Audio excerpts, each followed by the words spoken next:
ان کو زخم پہنچے گی, ان کی جو ایک منوپلی وہاں پہ ایک عرصے سے قائم ہے سیاسی, وہ خطرے میں چلی جائے گی.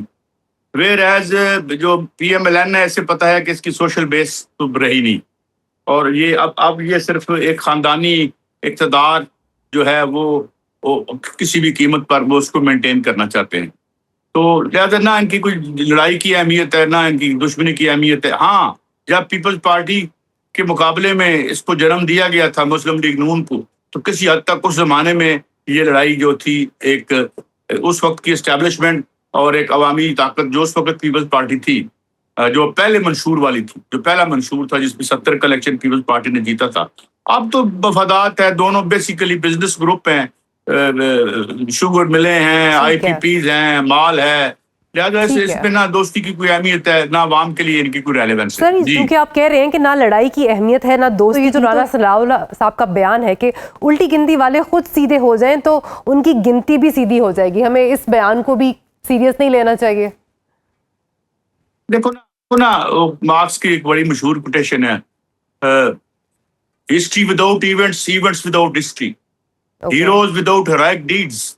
درشنی پہلوان ہے, اونچی اونچی لمبی لمبی بڑکے لگاتے رہیں گے یہ بتانے کے لیے کہ ہم اپوزیشن, کیونکہ سیاست فی الحال گلی کھیت کھلیان سے نکل کے محلات میں سیاست چلی گئی. نیچے موومنٹس بن رہی ہیں, نیچے ہلچل ہے, دنیا میں ہلچل ہے, مگر یہ سیاست تو اشرافیہ کی سیاست ہے. نہ میں نے اس لیے کہا نا کہ 25 کروڑ لوگوں کے لیے نہ ان کی دوستی کو معنی رکھتی ہے, نہ ان کی دشمنی معنی رکھتی ہے. ہاں, ان کے لیے ان کے اساس سے جو انہوں نے اسکیلٹن جو کورڈز میں رکھے ہوئے ہیں وہ پچھلی چیزیں نہ کھل جائیں, کیونکہ ہمیں پتہ ہے پاکستان میں دولت کیسے بنائی جاتی ہے. تو یہ لڑائی ہے اور کوئی لڑائی نہیں ہے. ذاتی تحفظ ہے, خاندانی اقتدار ہے, اور اس میں اور ریلیونٹ, یعنی پی ایم ایل این ہر صورت میں ریلیونٹ رہنا چاہتی ہے اسٹیبلشمنٹ کے لیے. اسٹیبلشمنٹ بھی فی الحال ان کے ساتھ ٹھیک ہے, اور پھر ان کا یہ اشارہ دینا کہ بھائی جو مرضی ہے وہ قانون آ جائے, 28ویں 29ویں ترمیم آ جائے, ہمیں بس نہ چھیڑا جائے. یہ ہے اس وقت سیاست ویاست نہیں ہو رہی اس ملک میں, سیاست نیچے زمین تیار ہو رہی ہے. گاہ گاہ ہمیں موومنٹس بنتی نظر آتی ہیں خطے میں بھی اور پاکستان میں بھی. تو سر یہ جو دباؤ ڈال رہے ہیں یہ اس کے پیچھے ایک پی پی پی کوئی سیاسی مفادات تو نہیں اپنے منوانا چاہ رہی؟ نہیں, وہ اس کا ایک سیاسی مفاد ہے کہ ان کا صوبہ انٹیکٹ رہے اور اس کی پاور ان کے پاس رہے. وہ انہوں نے مینج کیا ہوئے وہاں پہ نیشنلسٹ پارٹیاں کوئی بھی ایک فارمیڈیبل اپوزیشن نہیں دے سکی, کیونکہ ان کی پوزیشن جو ہے, جو نیشنلسٹ پارٹیاں سندھ کے اندر ہیں ان کی انتہائی جو ہے وہ غیر انقلابی پروگرام ہے, نیشنلزم کا ایک گھسا پٹا سودا جو اب پتہ نہیں کتنی دفعہ بک چکا ہے. تو وہ اس لیے وہاں پہ اس کو کوئی خطرہ نہیں ہے, کیونکہ کوئی عوامی بات یہ ہے کہ کوئی بھی پارٹی ایسی نہیں ہے جو پارٹی, اگر کوئی پارٹی ہو تو سب سے پہلے تو پیٹرول پہ تحریک بنائے گی, بجلی کی قیمتوں پہ تحریک بنائے گی. اور یار بجلی تو یہ خود بنا کے مہنگی بیچتے ہیں, بجلی تو یہ خود بلیک کر رہے ہیں جو آپ کے سیاست والے ہیں, یا کم از کم ان کے بیکرز جو ہیں. جی سر, جماعت اسلامی نے بھی اس ٹائم بہت دھرنے دیے ہوئے ہیں مہنگائی کے بارے میں. یہ جو سارے پریشرز ہیں انٹرنل اینڈ ایکسٹرنل, ان کو ملا کر آپ کو میجر کوئی چینجز نظر آ رہی ہیں گورنمنٹ کی کمپوزیشن میں any time soon? Jamaat Islami کے حوالے سے تو میرے بڑے تحفظات ہیں. ہمارے دوست بھی ہیں بڑے, وہاں ان سے نظریاتی اختلافات بھی ساری عمر ان سے رہے. یہ تحریک کو خراب نہ کیا کریں تحریک میں آ کے.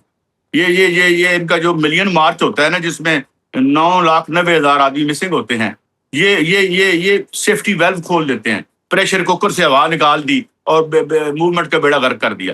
بات یہ ہے کہ اگر اس پہ موومنٹ بنانی ہے تو سب سے پہلے ایڈیولوجیکل پوزیشن لیں کہ یہ جو آئی پی پی انڈیپینڈنٹ پاور پروجیکٹس تھے یہ دنیا میں ہونے والا ایک بہت بڑا فراڈ تھا جو یہاں نہیں ہوا, ملائیشیا میں بھی ہوا, ہر جگہ. یا تو آ کے یہ پوزیشن لیں کہ جہاں ہم اس کو نیشنلائز کریں گے واپڈا کو دوبارہ, کیونکہ جو چیز آپ نے پرائیویٹائز کی اس کا بیڑا غرق ہو گیا. آپ نے ہاؤسنگ کو پرائیویٹائز کیا, قبضہ مافیا بن گیا.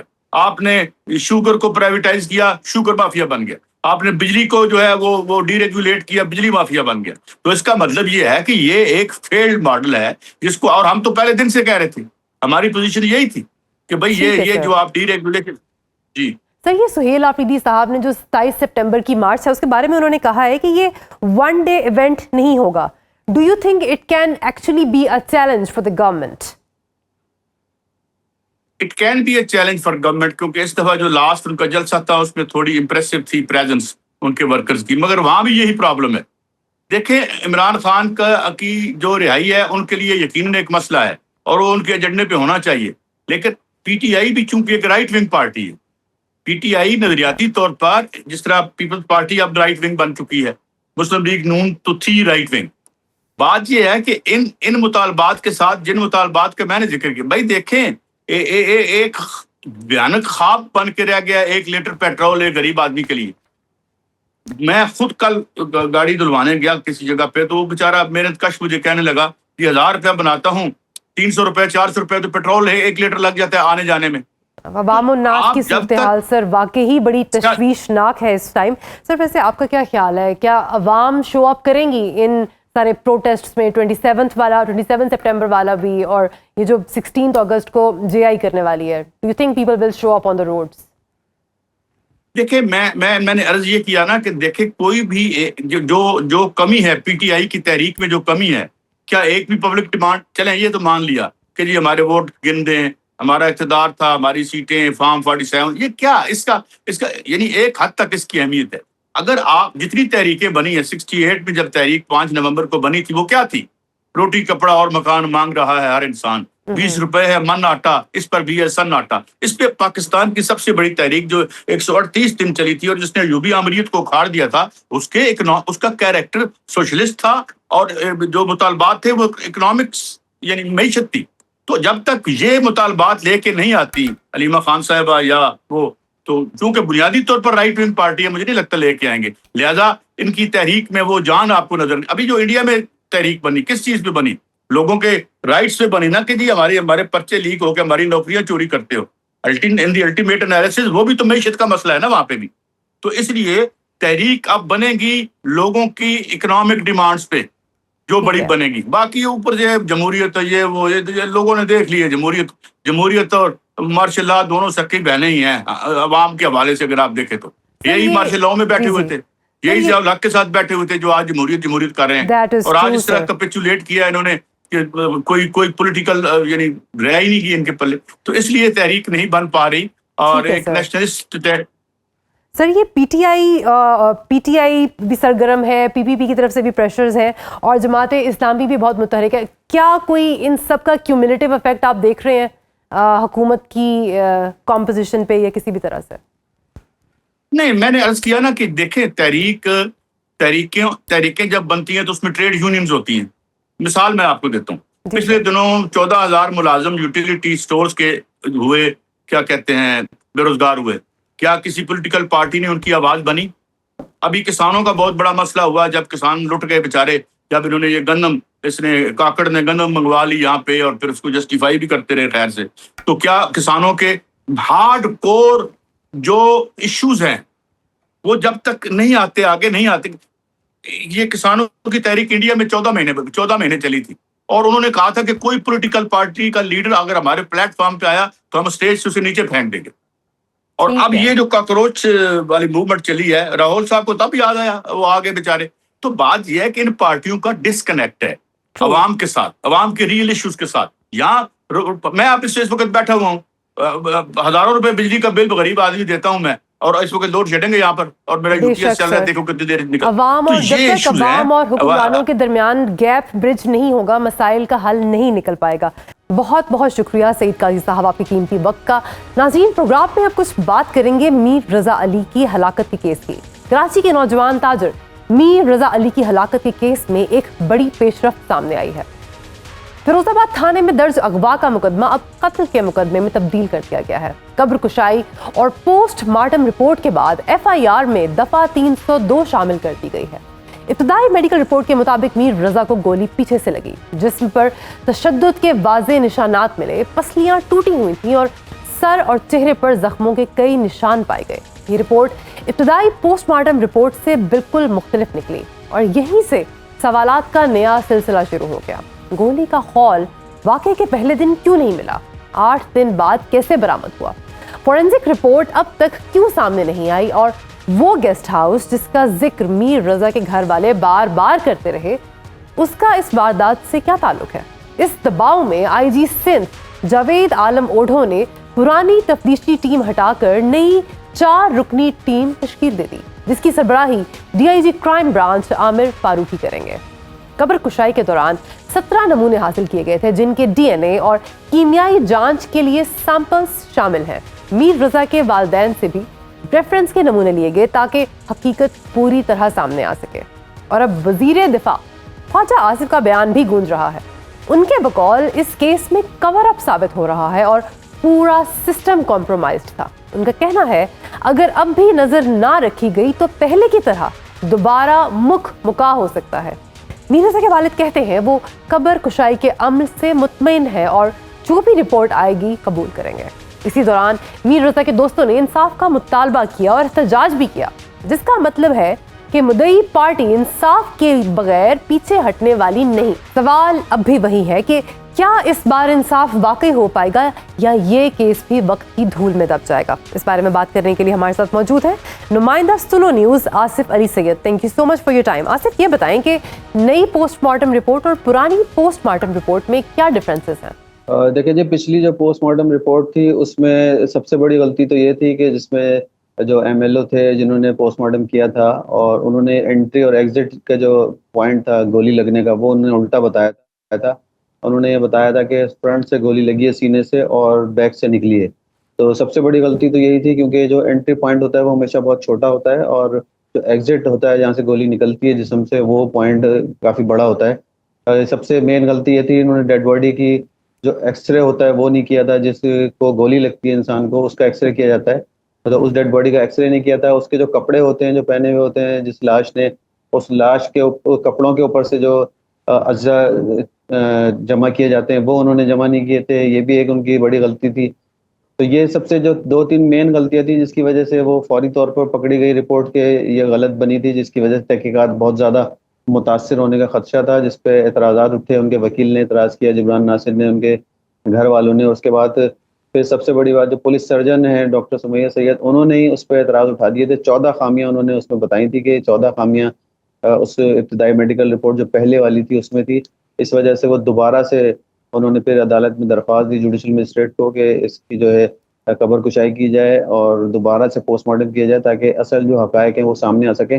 اس کے بعد جب یہ دوسرا پوسٹ مارٹم ہوا ہے پرسوں، جب ان کی قبر کشائی ہوئی ہے، اس کے بعد جو ابتدائی رپورٹ جو تفصیلی آئی تھی اس میں پھر بہت ساری چیزیں جو پہلے تھیں نہیں وہ معلوم ہوئی تھی کہ اس کے سر میں جو ہے جو بائیں طرف سے وہاں پہ اس کی ہڈی ٹوٹی ہوئی تھی سر کی۔ اس کے علاوہ اس کے جو گولی پیچھے سے بتایا گیا کہ اس میں لگی تھی اور وہ پسلیوں سے چھٹی جو پسلی تھی اس کو توڑتی ہوئی وہ باہر نکل گئی تھی سینے سے، اور اس کی وجہ سے 5 نمبر کی جو پسلی تھی وہ بھی متاثر ہوئی تھی گولی سے، جب اندر سے گولی گزرتی ہوئی اس کے گئی تھی۔ اس کے علاوہ اس کی ٹانگ میں بھی فریکچر تھا، اس کے ایک انگوٹھا جو تھا پیر کا اس میں فریکچر تھا۔ اس کے علاوہ اس کی ٹھوڑی پہ چوٹ تھی میر رضا کے۔ اس طرح جسم پہ اس کے مختلف جگہوں پہ تشدد کے نشانات بھی تھے، یعنی کہ والدین کے خدشات صحیح ثابت ہو رہے ہیں۔ بالکل۔ اچھا، یہ پہلے بڑا انسسٹ کیا تھا پولیس نے کہ یہ ایک خودکشی کا کیس ہے، لیکن اب یہ عیاں ہو گئی ہے بات کہ دس از اے مرڈر کیس۔ کس کو بچانے کی کوشش کی جا رہی ہے آپ کے خیال میں؟ اب دیکھیں، ان کے جو لواحقین ہیں خاص طور پہ ان کے والد اور والدہ جو ہیں وہ اس بات کو بار بار دہرا رہے ہیں کہ یہ کسی کو پولیس جو ہے بچانے کی کوشش کر رہی ہے۔ کیوں IG سندھ نے جب وہ سٹی کورٹ گئے تھے وکلا سے ملاقات کے لیے، وہاں پر انہوں نے میڈیا سے بات چیت میں یہ دعویٰ کیا تھا کہ انہوں نے یہ کیس حل کر لیا ہے اور 1 سے 2 دن میں وہ پریس کانفرنس کریں گے اور اس کو ساری جو معاملہ ہے اس کو کلیئر کر دیں گے کہ یہ کیا تھا۔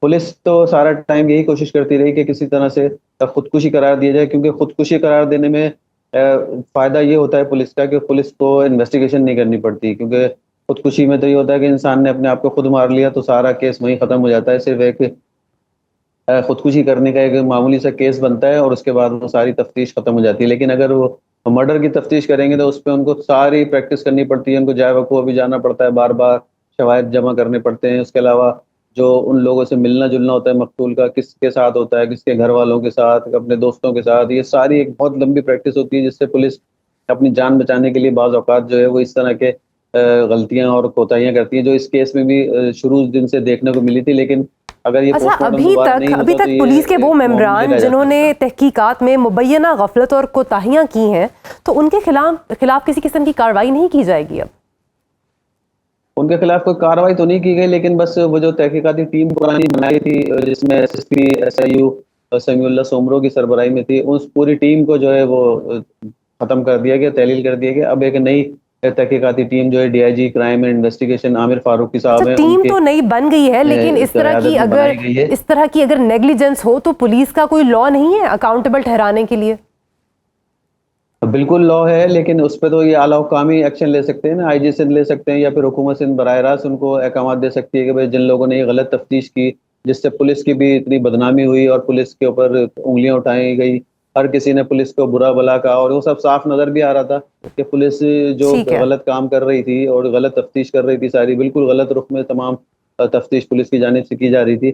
تو اس پہ IG سندھ کو چاہیے کہ وہ اس پہ ایکشن لیں، اور جو ذمہ دار افسران ہیں جنہوں نے یہ ساری تفتیش کی غلط، ان کے خلاف ایکشن لیا جائے. محکمانہ کارروائی تو بالکل کی جائے.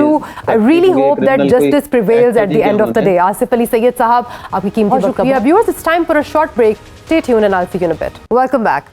پچھلے چند دنوں سے ہر طرف یہی چرچا تھا کہ عمان کی ثالثی رنگ لا رہی ہے اور تہران و مسقط کے درمیان کوئی بڑی ڈیل ہونے والی ہے، لیکن آج ہی ایک بڑی پیش رفت سامنے آئی ہے. آبنۂ ہرمز کو مکمل طور پر کھولنے کے لیے ایران نے امریکہ کے سامنے حملوں کی دھمکیاں، جنگ کا مکمل خاتمہ، امریکی فوج کے خطے سے نکلنے، جنگی نقصانات کا ہر جانہ بھرنے اور منجمد اثاثوں کی بحالی جیسی 6 سخت شرائط رکھتی ہیں. ایرانی سپریم نیشنل سیکیورٹی کونسل کے سیکرٹری محمد باقر ذوالقدر نے واضح لفظوں میں کہا، امریکہ ایران کو دھمکیاں دینا بند کرے اور قوم کی توہین بھی بند ہونی چاہیے. ان کے بقول ایران اور اس کے اتحادیوں کے خلاف جاری جنگ کو مستقل طور پر ختم کرنا ہوگا. تہران نے خبردار کیا ہے، اگر امریکی رویے میں تبدیلی نہ آئی تو آبنۂ ہرمز دوبارہ مکمل طور پر نہیں کھولی جائے گی. جبکہ ایرانی وزیر خارجہ عباس عراقچی نے صاف کہہ دیا، عمان کے ساتھ عارضی راستے پر بات چیت اپنی جگہ، مگر اس کا مطلب یہ ہرگز نہیں کہ آبنۂ مکمل طور پر کھل گئی ہے. ادھر ایرانی صدر کا دعویٰ ہے کہ امریکہ اب مذاکرات پر مجبور ہو چکا ہے اور یہی وہ لمحہ ہے جب کوئی معاہدہ ممکن ہے، جبکہ امریکی نائب صدر JD وینس کہتے ہیں ایران نے یقین دہانی کرائی ہے کہ آبنۂ ہرمز سے گزرنے والے جہازوں پر فی الحال کوئی ٹول ٹیکس نہیں لیا جائے گا. مگر سوال یہ ہے، کیا واشنگٹن ایران کے باقی مطالبات بھی مان لے گا؟ اسی معاملے پر بات کرنے کے لیے ہمارے ساتھ موجود ہیں ڈاکٹر شازیہ انور چیمہ جو کہ ماہر بین الاقوامی امور ہیں، اینڈ فیض رحمان صاحب جو کہ سینئر تجزیہ کار ہیں. Thank you so much to both of you for taking some time out for my program. Doctor Shazia, 6 شرائط رکھی ہیں ایران نے سامنے، آپ کے خیال میں کیا امریکہ ان پر عمل کر پائے گا؟ امریکہ تو پچھلی 14 شرائط پہ بھی عمل جو ہے اس نے کرنا چاہا تھا مگر نہیں کر پایا. تو ایران کی جو 6 شرائط ہیں خدا جانے کہ اب اس پہ عمل ہونا ہے یا نہیں ہونا، لیکن بہرحال مسئلے کا حل جو ہے وہ میڈیشن سے ہی ہونا ہے. اور ایران کو بھی میری سکیپٹسزم ہے کہ ایران کو بھی جو ہے وہ مسئلے کے حل کی طرف جانا چاہیے. اگر ان کو دکھائی دے رہا ہے کہ امریکہ جو ہے وہ کارنر ہو چکا ہے اور اب آف ریمپ کی بات ہو رہی ہے تو پھر اس کو ایک آف ریمپ دینے میں کوئی حرج نہیں ہے. تو ڈیمانڈز جو ہیں وہ بالکل انجسٹیفائڈ نہیں ہیں، لیکن وہ کیا ڈپلومیٹک یا پولیٹیکل سوئسائڈ نہیں ہوگا ٹرمپ کے لیے ان میں سب کو مان لینا اور پھر آگے چلتے ہوئے جو ہے اس بات کو بھی لے کے چلنا کہ وہ وہاں سے وکٹوریس نکلے ہیں، because he has the same problem کہ ان کو وہاں سے نکلنا ہے تو فاتح کے طور پہ نکلنا. ہاں ٹھیک ہے، لیکن یہ پہلے جب ٹرمپ نے یہ والی ماننے پہ وہ راضی ہو گیا تھا اس ٹائم یہ پری کنڈیشن نہیں تھی. اس دفعہ ایران نے ان باتوں کو ایز پری کنڈیشن رکھا ہے کہ جب تک یہ باتیں نہیں مانی جائیں گی تب تک وہ ہارموز ایک دن کے لیے بھی نہیں کھولیں گے. Do you think it is a reasonable demand اور is it workable? Just a sharp yes اور no. No, okay, from both of the sides. نہ تو امریکہ کے لیے پہلے جو ہے انہوں نے پہلے بھی کہا تھا کہ ہم مانتے ہیں 14 کے 14 پوائنٹس انہوں نے کہا تھا کہ ہم اسائن کیے تھے تو اس کا مطلب ہے مانتے ہیں.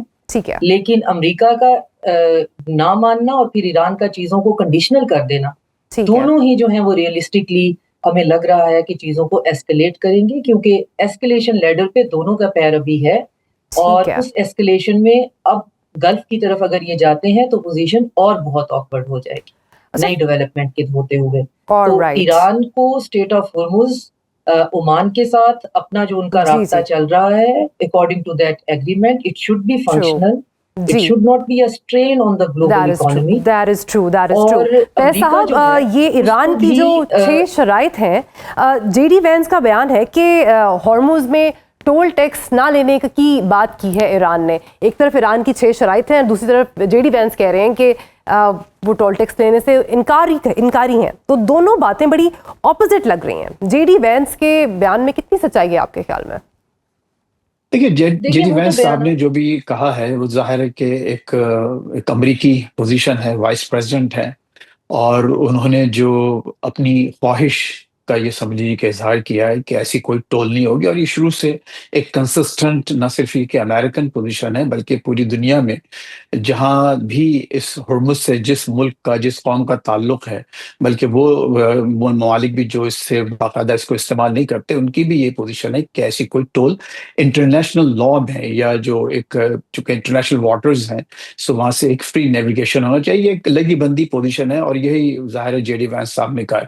دیکھیے باٹم لائن یہ ہے مہرین کہ ہوا یہ ہے کہ دونوں ممالک, میں کئی دفعہ یہ کہہ چکا ہوں, مستقل کہتا آ رہا ہوں کہ تمام معاہدوں اور ایگریمنٹس کے باوجود جو اصل جو زمینی حقائق ہیں وہ ابھی تبدیل نہیں ہوئے ہیں. اس میں کوئی شک نہیں ہے کہ ایران پر ایک غیر قانونی غیر اخلاقی حملہ ہوا تھا, اسرائیل اور امریکہ نے وہ حملے کیے تھے, لیکن اب اس کے بعد دونوں ممالک خصوصاً امریکہ, اب تو اسرائیل تھوڑا پیچھے ہٹ کے اس پورے معاملے کو ایک تماشبین کے طور پر دیکھ رہا ہے, لیکن امریکہ اور ایران دونوں اپنے جو داخلی بیانیے ہیں ان کے قیدی بن چکے ہیں, اور اب وہ ان کے لیے بہت مشکل ہے اپنی جو ان کے دونوں طرف دیکھیں ہارڈ لائنرز ہیں. اس میں اگر یہ کہنا کہ صرف ایران میں قیادت میں تقسیم ہے اور وہاں ہارڈ لائنرز جو ہیں وہ زیادہ معاملات کو آگے چلا رہے ہیں, تو یہاں پر امریکہ میں واشنگٹن میں بھی یہی صورتحال ہے کہ اس وقت ٹرمپ صاحب ضرور یہ چاہتے ہیں کہ اس پورے معاملے سے نکلیں. جے ڈی وینس ان کے اس موقف کے بہت بڑے سپورٹر ہیں, لیکن ابھی بھی نہ صرف یہ کہ ایڈمنسٹریشن میں بلکہ ان کی جو ماگا موومنٹ ہے اور ریپبلکن پارٹی ہے وہ یہ چاہتی ہے کہ ہم پیچھے ہٹے بغیر ایران پر حملے جاری رکھے, اور یہ پوزیشن وہ ہے جو اسرائیل اور اس کے حامی ہیں امریکہ میں ان کو سوٹ کرتی ہے. تو اسی لیے ایسکیلیشن کی جو بات ہے, میں بالکل شروع سے یہ کہتا آ رہا ہوں کہ یہ چیز آگے بڑھیں گی. اور دیکھیے اس وقت جو ہے یہ دونوں باتیں جو ہیں اپنی اپنی پوزیشن کے لحاظ سے جو ان کے وہاں ڈیسیژن میکرز ہیں ان کو سوٹ کرتی ہیں. ایران یہ چاہتا ہے کہ آئندہ جو مڈ ٹرمز تک اگر ہم کھینچ لیں اس کو, اور اگر ٹرمپ صاحب لیم ڈک پریزیڈنٹ بن جاتے ہیں, اگر ہاؤس میں ان کی میجورٹی ختم ہو جاتی ہے تو شاید, اور پھر جو اسلحہ جو ڈپلیٹ ہونے کی بات ہو رہی ہے کہ ان کے پاس سے میسلز وغیرہ رن آؤٹ ہو گئے ہیں, تو یہ ایک ویٹ گیم بھی اب شروع ہو گیا ہے دونوں طرف سے. اچھا دوسری طرف ظاہر ہے کہ میرا دوسرا سوال جو ہے وہ ڈاکٹر شازیہ سے ہوگا. میم یہ تہران کہہ رہا ہے کہ یہ ایک عارضی انتظام ہے, دا اگریمنٹ ود عمان. اگر یہ عارضی انتظام ہے اتنے وقت کے بعد تو یہ ایک پرماننٹ انتظام کیسے بنے گا؟ دیکھیے مہرین, دیکھنا یہ ہے کہ یہ کون کہہ رہا ہے, ہمارا سورس کیا ہے, کیا ہم ویسٹرن میڈیا کنزیوم کر رہے ہیں, ایکسیوس کی کوئی رپورٹ ہے. تو ہمیں ان چیزوں کو دیکھنے یا سمجھنے کے لیے ان کے سورسز پہ بہت زیادہ دیکھنا پڑتا ہے, اور پھر ان سورسز کو پھر ہم فلٹر کرتے ہیں اور ان کی پارسنگ کرتے ہیں جو ہمیں پتہ ہوتا ہے کہ پاور کوریڈور سے بہت قریب ہیں اور جن کے پاس جو ہے وہ کوئی بات ہوگی. تو عمان اور ایران جو ہیں وہ ایک کوریڈور کی بات کر رہے ہیں جس پہ جو ہے وہ ایک انوائرمنٹل فی جو ہے وہ لاگو کریں گے, جس کو سرچ اینڈ ریسکیو بھی اس میں آ جائے گا, اور ایران جو ہے وہ سیکیورٹی کی ذمہ داری بھی لے گا. اب بات یہ ہو رہی ہے کہ ایکسیوس نے ایک رپورٹ ریسنٹلی چھاپی ہے کہ جی 2 کوریڈورز کی بات ہو رہی. ایک جو ہے وہ ان باؤنڈ, جو ایران جو ہے وہ ان باؤنڈ کو ڈیل کرے گا اور عمان آؤٹ باؤنڈ جو ہے وہ کرے گا. تو ایرانیوں نے اس کی طرف کیٹیگوریکلی کہا کہ نہیں جی ہم ایک ہی راستے پہ بات کریں. پھر وال اسٹریٹ جرنل نے ایک رپورٹ پبلش کی کہ جی 7% کی بات ہو رہی ہے. تو 7% تو بہت زیادہ ہے, کیونکہ دنیا میں جتنے بھی اسٹریٹس ہیں, چوک پوائنٹس ہیں یا کینالز ہیں, جیسے پیناما ہے یا سویس ہے, ان کے اوپر فی ہے. باسفورس میں ترکی بھی فی لیتا ہے. تو وہ جو انوائرمنٹل فی ہوتی ہے یا جو اس کی مینٹیننس فی ہوتی ہے وہ 7% بہت زیادہ ہے. میکسیمم جو ہے وہ 0.something% ہوتی ہے. تو یہ بھی بعد میں ایرانیوں نے کہا کہ نہیں ہمارا یہ بھی خیال نہیں. اب آپ بات کر رہی ہیں کہ یہ ٹیمپریری ہے, یہ کوئی پرماننٹ سولوشن نہیں. وہ ٹیمپریری کی بات کر رہے ہیں کہ جی اگلے 60 دن تک, چونکہ ہماری نیگوسیشن ابھی چل رہی ہیں, تو ان میں بات یہ ہو رہی ہے کہ کیا ہم ڈیوائڈ کریں 70-30, 70 between Oman and Iran and 30 between the other neighbouring golf countries, کیونکہ ان کا بہت کارگو جاتا ہے. تو جو یہاں سے ہمارا ریونیو ہوگا, whether it is going to be divided between 70-30 اور 100% دونوں میں ڈیوائڈ ہو جائے گا. یہ ٹیکنیکل ٹاکس ان میں ہو رہی ہیں. اور تیسرا, کوئی ملک اس کی میڈیشن میں اور ان جگہ پہ موجود نہیں ہے, اور وہ یہی ٹیکنیکل ٹاکس جو ہیں وہ کر رہے ہیں, اور اس کو وہ ان اگلے 60 دنوں کے اندر, 16 اگست کو پچھلا MOU جو ہے وہ ایکسپائر ہو جائے گا, تو اگلے 60 دنوں کے اندر وہ اس کو فارملائز کریں گے, فائنلائز کریں گے. اور مجھے نہیں لگتا کہ اسٹیٹ آف ہورموز کبھی بھی پہلے والے اس پہ جائے گی, کیونکہ انٹرنیشنل جو لاز ہیں ان میں دونوں کا ٹیریٹوریل اس پہ ہے. فیض صاحب, اگر سپوز کریں کہ امریکہ ایران کی ان ڈیمانڈز کا کچھ حصہ مان بھی لیتا ہے, اسرائیل کا کیا ری ایکشن ہوگا اس پہ؟ دیکھیے, لوگ یہی کہہ رہے تھے جب MOU سائن ہوا تھا کہ سب سے بڑا جو اسپوائلر ہے اس پورے معاملے پہ, اور انہوں نے واضح پوزیشن بھی لی تھی, اسرائیلی لیڈرشپ خصوصاً نیتن یاہو نے کوئی ایسا اس کو انڈورس نہیں کیا تھا, تو خیال یہی تھا کہ شاید وہ ایک بہت بڑا اسپوائلر ہوگا اور بیٹھ کے کوئی ایسی شرارت کرے گا جس سے پورا معاملہ دھڑام سے سب نیچے گر جائے گا. لیکن اصل بات یہ ہے کہ اسرائیل کے علاوہ دونوں اپنے جو ممالک کی جو داخلی سیاست ہے اور داخلی جو اسپوائلرز ہیں وہ اس معاملے میں زیادہ اہم ہے. آپ نے دیکھا کہ اور یہی ہو رہا ہے کہ ایران کی جو پوزیشن زیادہ سے زیادہ سخت ہوتی جا رہی ہے ایک MOU سائن کرنے کے بعد. اب دیکھیے پھر ایک نیا ایک راؤنڈ آیا ہے ڈیمانڈز کا, جو کہ اور زیادہ میکسیملسٹ پوزیشنز ہیں. تو یہ چیزیں زیادہ فی الحال اگر شارٹ ٹرم میں آپ دیکھیں, اس میں کوئی شک نہیں ہے کہ اسرائیل یہی چاہتا ہے کہ یہ جنگ جاری رہے, ایران کو مسلسل کمزور کرتا رہے, امریکہ اس کی جو تمام جو خواہشات ہیں نیتن یاہو کی وہ پوری کرتا رہے. اور یہاں ایسی اسٹرانگ لابیز ابھی بھی موجود ہیں ڈسپائٹ آل دی ہرڈلز. اس وقت جو کچھ بھی امریکہ کے حالات ہیں, معاشی حالات ہیں, اور جو اسلحے کی کمی جو واقع ہو رہی ہے, خود ریپبلکن پارٹی میں آپ کو تھوڑی بہت کہیں سے آوازیں بھی اٹھتی نظر آ رہی ہیں, لیکن اوور آل ابھی بھی معاملات صدر ٹرمپ کے قابو میں ہیں, وہ بھی قابو سے باہر نہیں نکلے. اور اس کی وجہ جو سب سے بڑا ایک جو جوا اس وقت میرا خیال ہے کہ ایرانی قیادت کھیل رہی ہے وہ مڈ ٹرم الیکشنز پر, کہ کسی طرح سے صدر ٹرمپ ہار جائیں الیکشنز اور وہ پھر ہمارے پاس ایک کچھ زیادہ ایک بارگیننگ, ہم اچھی پوزیشن میں آ جائیں گے, ڈیموکریٹس شاید ہم کو زیادہ سپورٹ کریں. لیکن دیکھیے ڈیموکریٹس کے اندر خود اس وقت بڑی زبردست خانہ جنگی جاری ہے, اور یہ کوئی ضروری نہیں ہے کہ وہ مڈ ٹرم میں بھی الیکشنز وہ جیت جائیں واضح طور پر. تو یہ ایک جوا ہے جو کہ ظاہر ہے کہ جس کو وہ سمجھتے ہیں کہ شاید ان کی پوزیشن اب جو انہوں نے لی ہے. ڈاکٹر شازیہ, آپ تھوڑا سا انلائٹن کیجیے گا اس معاملے میں, کہ خبریں آ رہی ہیں کہ اسرائیل اکیلا ایران پر حملہ کرنے کے لیے کی تیاریاں کر رہا ہے اگر امریکہ goes for an off ramp. آپ کے خیال میں اسرائیل میں اتنا دم خم ہے کہ وہ اکیلا ایران کو ٹیکل کر سکے؟ نہیں, اکیلا نہیں کرے گا وہ, صرف یہ ریٹوریکلی ہوگا کہ اسرائیل is going to attack alone. تو باقی اس میں دم خم بالکل نہیں ہے, اس کی کیپیسٹی نہیں ہے, بہت چھوٹی سی وہ جگہ ہے, اور نہ ہی ان کے پاس اتنا اکوپمنٹ ہے, اور وہ جو ہے وہ بھی شیئرنگ میں ہے. ان کو تو ایون ٹارگٹ کی جو لوکیشن ہے اور اس کی جو ٹارگٹنگ ہے اس کے لیے بھی امریکہ کی ہیلپ چاہیے, جو کنٹینیوسلی ان کے پاس ہوتی ہے. وہ کسی اسٹریٹجک مجبوری کے تحت جو ہے وہ خاموش ہیں, اور ایران بھی کسی اسٹریٹجک ڈیسیژن کے تحت ان پہ حملہ نہیں کر رہا ہے.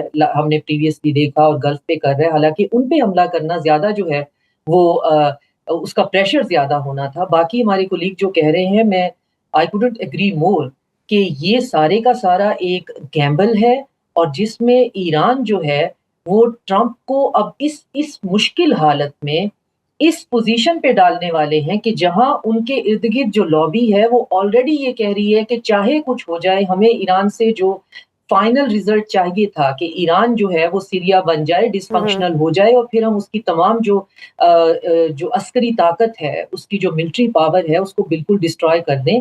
تو ٹرمپ کو اس میں جھونک دیا جائے گا, کیونکہ ٹرمپ اگر آف ریمپ چاہیں گے بھی تو وہ آف ریمپ میکسیمم جو ہے لاسٹ ٹائم جو ڈرافٹ ہوا تھا پاکستان کی ہیلپ سے, وہ بھی ٹرمپ کے لیے بہت ہیوملیٹنگ تھا. لیکن بہرحال ان کو کنونس کیا گیا, کوئی وقتی مجبوری تھی, کوئی اقتصادی مجبوری تھی, انہوں نے سائن کر دیا.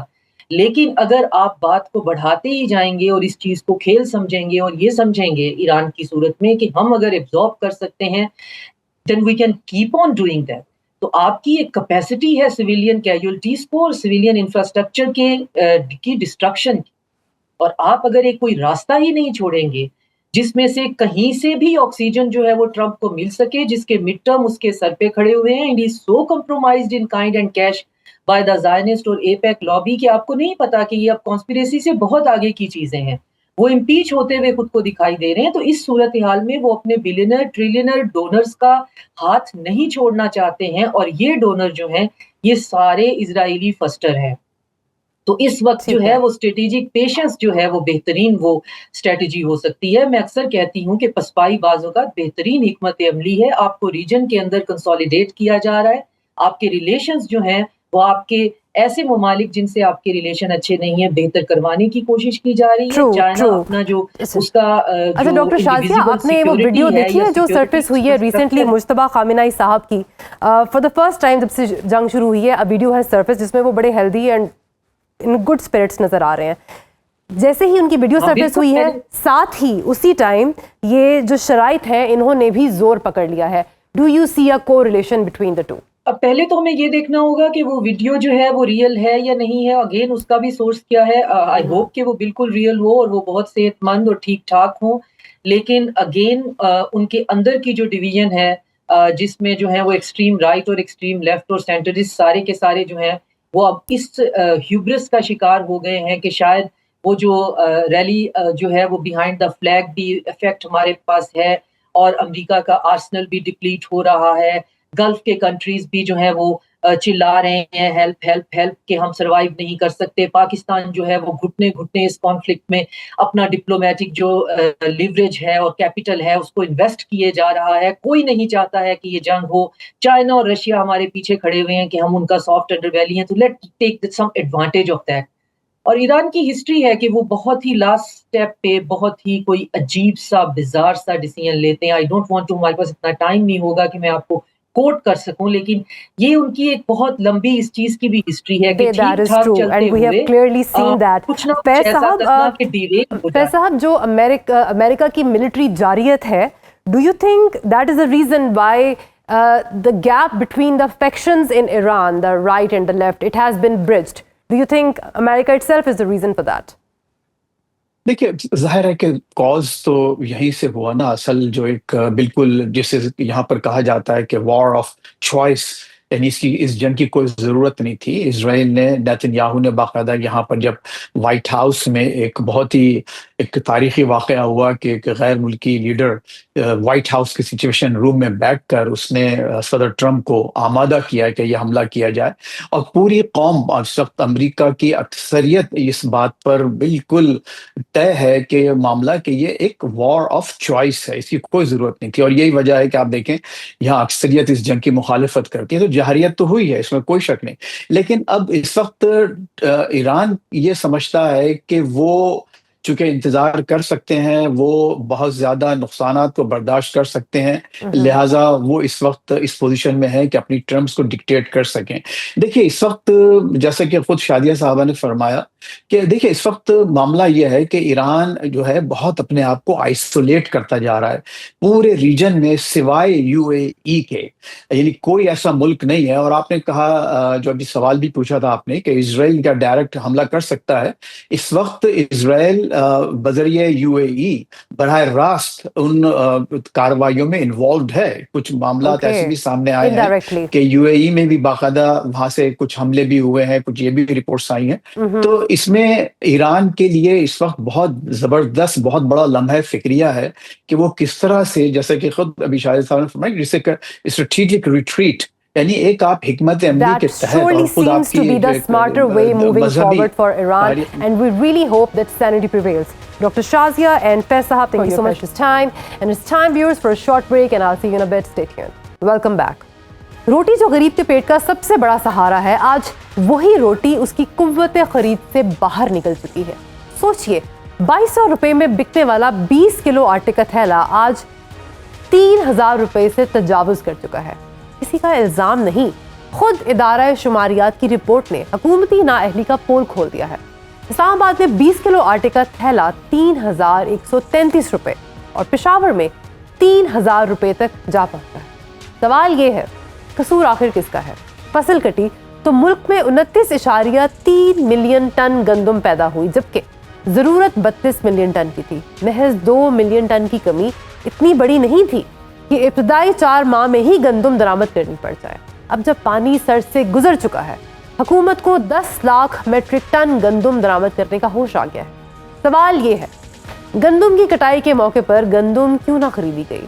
اسی معاملے پر بات کرنے کے لیے ہمارے ساتھ موجود ہیں سید محمود بخاری، چیئرمین آل پاکستان کسان اتحاد، اینڈ عاصم رضا جو کہ چیئرمین ہیں فلور ملز ایسوسی ایشن کے۔ آپ دونوں صاحبان کے قیمتی وقت کا بہت شکریہ۔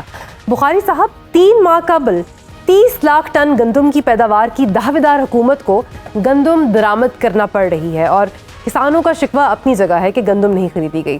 کم از کم 20 لاکھ ٹن گندم منظر سے غائب ہے۔ کہاں گئی ہے یہ گندم اور کون ذمہ دار ہے اس کا؟ جی بسم اللہ الرحمن الرحیم، اللہم صلی علی محمد وعلی محمد۔ بہت شکریہ مہرین آپ کا اور آپ کے سنو ٹی وی کا۔ گزارش یہ ہے کہ آپ کو یاد ہوگا کہ اس سے پچھلے پروگرام کے اندر بھی ہم نے یہ کہا تھا کہ حکومت جھوٹ بول رہی ہے، حکومت کے دعوے درست نہیں ہیں، اور آئے دن ان کے وزراء جو ہیں وہ پریس کانفرنسز کر کے یہ خوشخبری دے رہے تھے۔ اور ہم پہلے کہہ رہے تھے کہ جب آپ نہ تو کسان کو کوئی ریٹ دے رہے ہیں اور نہ کسان کے ساتھ آپ جو ہے وہ انپٹس کو سستی کر رہے ہیں، تو کسان کو اس ریٹ کے اوپر وارہ نہیں کھاتی کہ جو آج سے 4 سال پہلے 3900 روپے ریٹ تھا، تو آج آپ جو ہے وہ اس ریٹ کے اوپر کسان کاشت نہیں کرے گا۔ مگر حکومت بضد رہی اور وزراء کہتے رہے کہ جناب ہم نے اپنا اہداف پورا کر لیا۔ پہلے کاشت کا کہا اور پھر اس کے بعد جب ہارویسٹنگ ہوئی تو اس وقت بھی کہا۔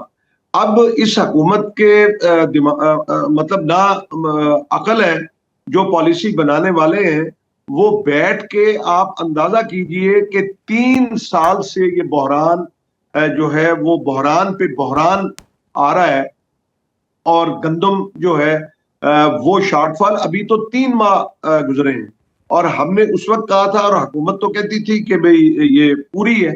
آپ دیکھیں کہ ان کی پالیسیاں ذرا ملاحظہ فرمائیں کہ جب یہ حکومت آئی اس نے یک جنبش قلم سے کہا کہ جی ہم گندم نہیں خریدیں گے۔ ارے بھائی آپ کیوں نہیں خریدیں گے؟ ایک 76 سال سے ایک نظام آ رہا ہے، آپ سے فوڈ ڈپارٹمنٹ خرید کر رہا ہے، پاسکو خرید کر رہا ہے، وہ ایک بیلنس تھا۔ اور پھر یہ ہے کہ فوڈ سیکورٹی کے لیے آپ کو جو ہے وہ اناج رکھنا پڑتا ہے، اور ہمارے دین کے اندر بھی ہے۔ اگر میں پرائیویٹ بندہ وہ اس کو ذخیرہ کروں تو وہ حرام ہے، لیکن اگر حکومت اس کو ذخیرہ کرے گی تو وہ جائز ہے۔ لیکن حکومت نے تو کوئی عقل کا فیصلہ نہیں کیا۔ پھر اس نے ہمیں جناب ٹرک کی بتی کے پیچھے لگایا۔ 3 سال پہلے کہا جناب کہ آپ کو باردانہ دیتے ہیں، اور پچھلی دفعہ EWR کا ڈرامہ کیا گیا اور وقت گزر گیا، ہم لٹ گئے، 2200 ارب کا نقصان ہوا۔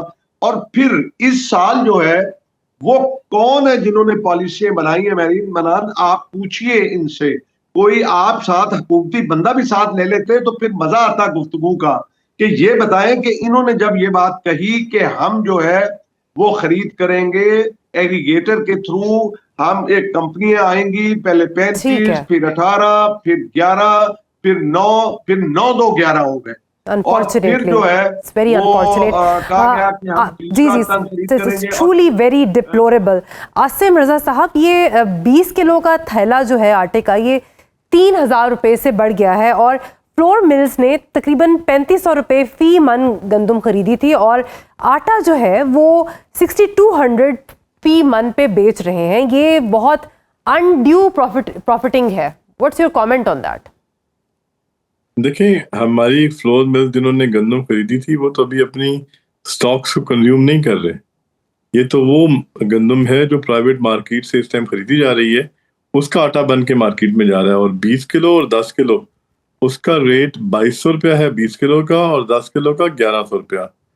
15 کلو کا آٹا اوپن مارکیٹ کی جو گندم ہے اس سے بن کے مارکیٹ میں جا رہا ہے، اور اس کی اگر آپ پرائس کہیں تو ہم یہ کہہ سکتے ہیں کہ وہ بھی 2600-2700 روپے میں، یا میکسیمم کسی جگہ پہ پنڈی جیسی جگہ میں 2800 میں اگر کنورٹ کیا جائے تو بنے گا. ادروائز وہاں بھی 20 کلو کا تھیلا 2200 روپے کا ہے، اور جو 10 کلو والی پیکنگ ہے وہ 1100 کی ہے.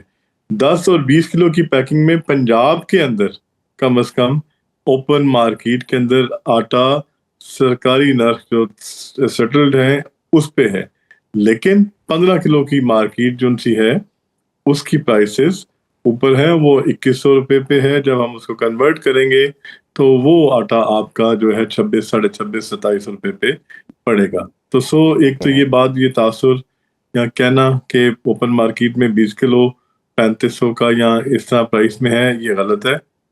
15 کلو کی جو ہے پرائس اس میں ہے. اور دوسرا یہ جو سٹاکس پڑے ہیں وہ نومبر دسمبر کے بعد جا کے اوپن ہوں گے. اب میں ایک پوائنٹ آپ کا اس طرف توجہ دلانا چاہوں گا، اور عوام کی بھی آپ کی بھی، محبوب بھائی بھی ایگری کریں گے میرے ساتھ اس بات پہ، کہ جو فوڈ ڈپارٹمنٹ ہے اس کا کام ہے گندم خریدنا اور سٹاک کرنا. ایگریکلچر ڈپارٹمنٹ کا کام ہے کاشتکار سے گندم لگوانا اور اس کا تخمینہ دینا کہ اتنی گندم کاشت ہو گئی اور اتنی کراپ سائز آیا. ٹھیک ہے. اب دو چیزیں ہیں، فوڈ ڈپارٹمنٹ کا طریقہ کار کیا ہوا اس سے اختلاف رائے بھائی کی اپنی جگہ پہ، لیکن کیا جو پروڈکشن ہے اس کے اعداد و شمار ایگریکلچر ڈپارٹمنٹ ٹھیک دے رہا ہے یا غلط دے رہا ہے؟ تو میں یہ سمجھتا ہوں کہ اس ٹائم پہ یہاں پہ بہت بڑا ایک ڈفرنس ہے کہ فوڈ ڈپارٹمنٹ نے خریداری کرنی تھی، لیکن گندم کی سوئنگ پنجاب کے اندر ایگریکلچر اس کے اعداد و شمار دے رہا ہے، اور وہ یہ دے رہا تھا. بخاری صاحب، یہ حکومت دعویٰ کر رہی ہے کہ پیداوار میں کمی کی وجہ سے ان کو گندم امپورٹ کرنی پڑی ہے، حالانکہ اس دفعہ تو بمپر کراپ ہوئی تھی. کیا کامنٹ کریں گے آپ اس پہ؟ کیا پالیسی ہے حکومت کی گندم کی خریداری کی؟ نہیں، دیکھیں میں وہی بات کہہ رہا ہوں کہ اگر حکومت یہ کہتی ہے کہ بمپر کراپ ہوئی اور حکومت کہتی ہے تو پھر کہاں گئی؟ یہ بھی حکومت کی ذمہ داری ہے. اگر وہ کہتی ہے کہ کچھ ذخیرہ ہو گئی ہے تو یہ بھی ہمارے اداروں کا کام ہے کہ اس ذخیرہ اندوزوں کو جو ہے وہ پکڑے. اصل میں نااہلی حکومت کے جو پالیسی بنانے والے ہیں، جو وزیر اعلیٰ صاحبہ کے آس پاس جو بیٹھے ہوئے ہیں اور جو ان کو مسلسل ناکام کر رہے ہیں، یہ ناکامی اور یہ ذمہ داری لینی چاہیے. میں کہتا ہوں کہ جنہوں نے یہ پالیسی ایگریگیٹرز کی بنائی، اور پھر یہ دیکھیے کہ ادھر سے گندم ہارویسٹنگ شروع ہو گئی اور ادھر سے پنجاب حکومت جناب کہہ رہی ہے کہ ہم یہ پالیسی بنا رہے ہیں، یہ اور گزر گیا. جی بخاری صاحب، جب تک پالیسی میکرز جو ہیں وہ عوام کے ساتھ ان کا گیپ برج نہیں ہوگا، we can not come up with better solutions. Bukhari صاحب اینڈ عاصم صاحب، آپ دونوں حضرات کی قیمتی وقت کا بہت شکریہ. And viewers, this is all for today, and I'll see you same time next week with the hottest news and the sharpest analysis. Till then, take care and Allah Hafiz.